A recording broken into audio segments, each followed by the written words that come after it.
by the Children's Ministry. What's more, his lawyer has told him it may take up to a year to get her back, if at all. And there are two key issues at work here. Should the child have been apprehended in the first place? And why would it take months before a parent could even challenge an apprehension in court? You guys don't know what you're doing because she jumped a fence. Because my 9-year-old knows how to jump a fence and doesn't know what danger is. You're going to take her away from those who love her. You look in my eyes. You can hear the anguish in a father's voice as his oldest son records the day the ministry came to take away 9-year-old Ain. 4 days earlier, she climbed her tree fort and jumped over a 6-foot-high fence. Because she's autistic, her dad called 911. About 3.5 hours later, she was found playing quietly in a neighbor's backyard 2 doors down. That was apparently enough to trigger a visit from the government. They just said that due to Ain's behavior and due to Ain's recent escape, her behaviors in school and her recent escape, they felt that this was too much for one person to handle. And they were going to lighten my load. Since that day, his case has gone viral on social networks like Facebook. Thousands of people have weighed in, including his ex-wife, all of them supporting him as a good father. Derek is the first to admit his daughter can be a handful, especially in school. But he says at home, she's a different, much calmer person.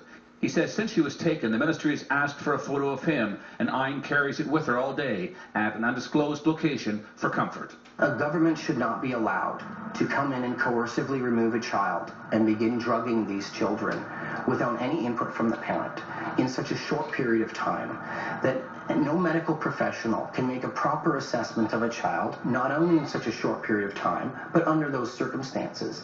Because though I may know what happened and the social workers may believe they did not abduct her, Ain does not know that. It's a very troubling case because this family, like many others, is facing significant delays to get justice in our family court system in the province.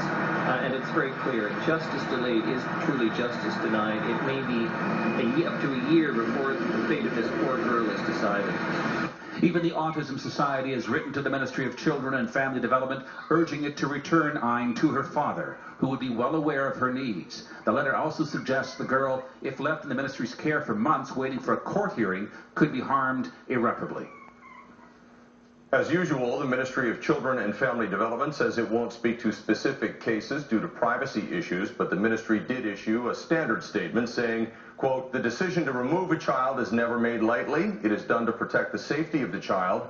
Our goal is always to return a child to his or her family, but only when it is safe to do so." A woman who